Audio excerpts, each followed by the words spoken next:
Welcome to the deep dive. We've got some really fascinating material today. It's an article you shared looking at leadership burnout. A huge topic right now. Absolutely. Yeah. And it takes this interesting turn looking at solutions that, well, some might find a bit unconventional. Right. Burnout is definitely a major issue for leaders, no doubt. And, traditional coaching is there. It has its place. Sure. But this source, it pushes beyond that typical strategic advice. It gets into practices that, yeah, some people might hear and immediately think, okay, that sounds like woo-woo. And that's exactly where we're going to dive in today. Our mission really is to unpack this source, figure out what these practices actually are, why the author thinks they're relevant for leaders dealing with burnout, and just explore if there's real value there, in this less conventional approach. And the article brings in this perspective from Ingomu, framing well-being quite holistically. They talk about 4 dimensions: life, wellness, career,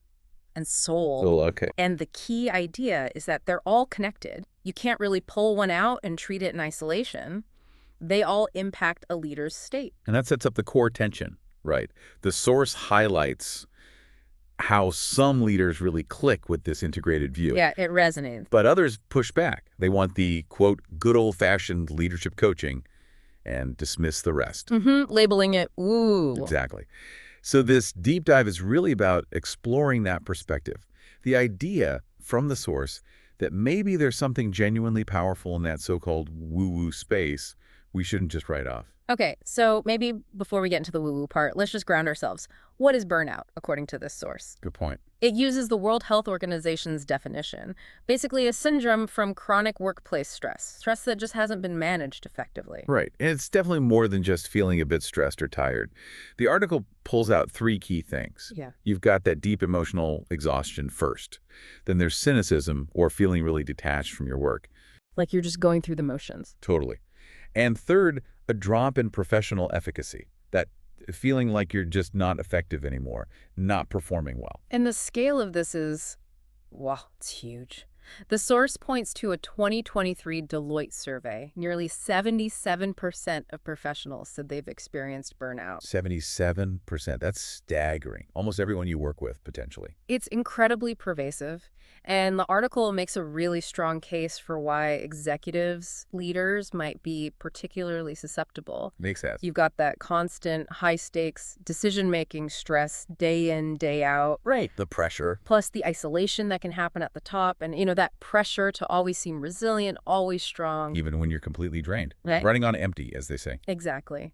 Which kind of brings us back to that woo-woo difference the source talks about. The author actually addresses the term head-on. Yeah, they acknowledge it sounds maybe a bit mystical or even flaky to some. Right. It conjures images, maybe crystals, not necessarily boardrooms. But the argument here, particularly for coaching out of burnout, is that these practices might tap into deeper layers, psychological, physiological, emotional, that purely logical, strategy-focused coaching might just miss. Okay, so the idea isn't actual magic then. Yeah. It's more about accessing parts of us, our intuition maybe, our nervous system, our emotions, that the usual analytical leadership focus tends to ignore. That's the core idea presented, that these integrative techniques are gaining traction because they help leaders reconnect with themselves on a deeper level. A connection that gets lost. Yeah, fractured by the constant demands, the external pressures of the job. Okay, let's get specific then. How does the source say these practices actually help leaders recharge, find that clarity again? It gives several examples. It does. First up is visualization. Okay. The problem it addresses is that mental fatigue you get from just constant decision-making. It drains creativity, kills motivation. I could see that.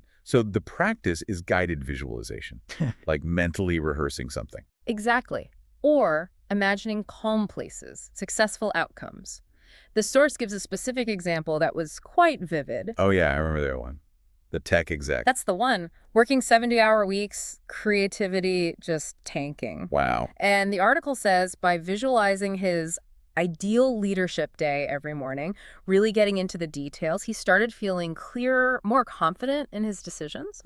Interesting.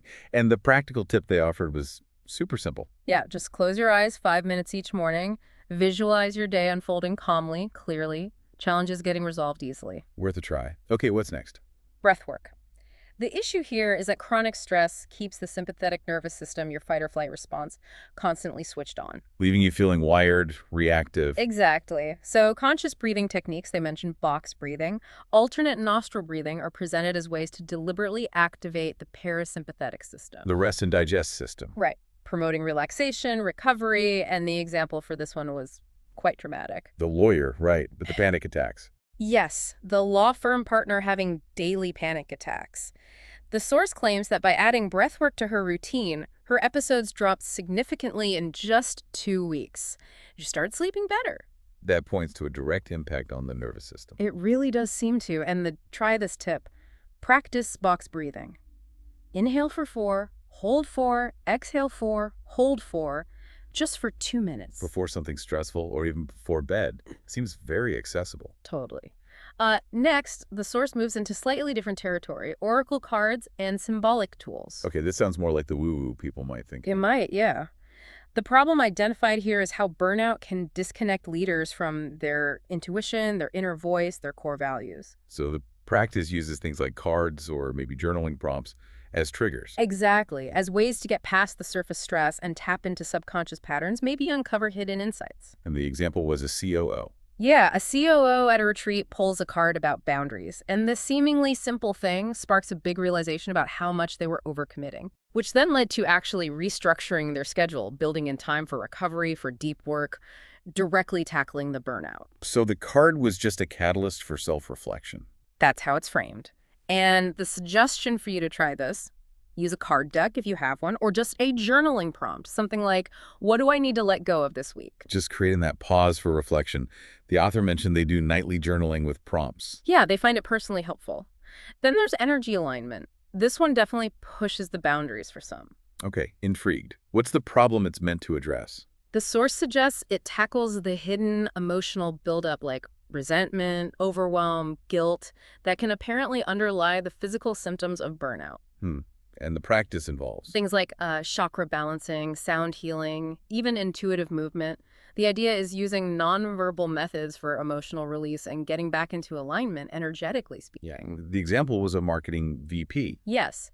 She used weekly sound healing meditations with her coach to work through grief and chronic fatigue. And her take on it. She called it a detox for the soul, said it gave her new energy, shifted her perspective. Interesting description. The practical tip. Super low-key. Play a 10-minute sound bowl meditation. You can find them easily online, like YouTube before bed.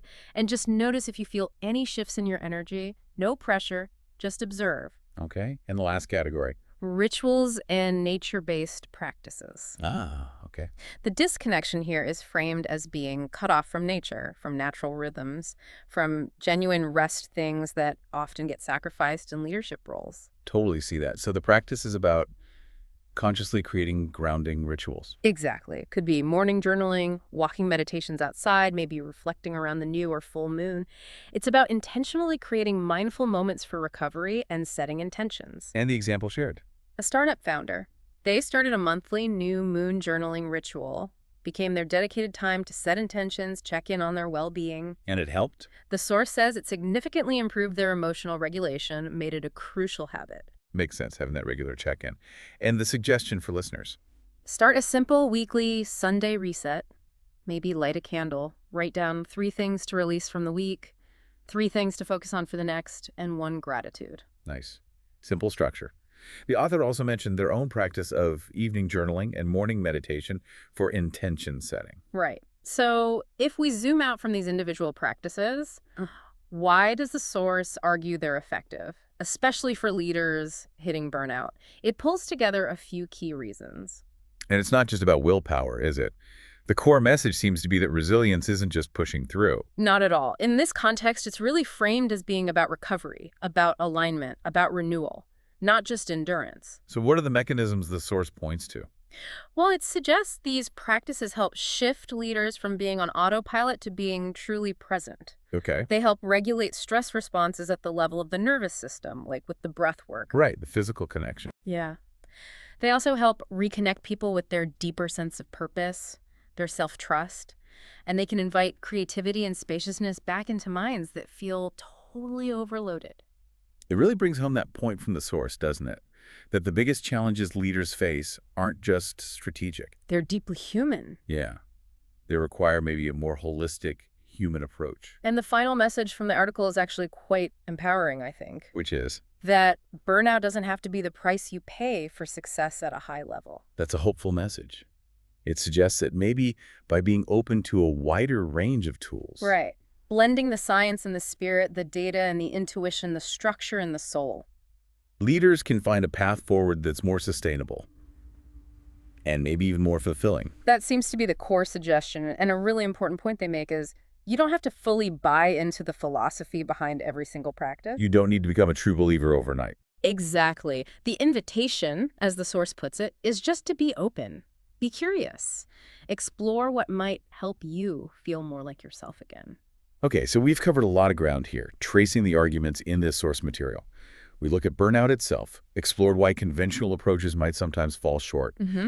And then we dove into these, let's call them unconventional practices: visualization, breathwork, symbolic tools, energy work, rituals. And the underlying argument we unpacked is that these methods might work because they tap into really fundamental human needs. Needs for connection, for nervous system regulation, for accessing inner wisdom. Yeah, things that maybe a purely logical, external-focused approach can sometimes overlook, especially when dealing with something as deep as burnout. So maybe a final thought for you, the listener, to take away from our discussion today.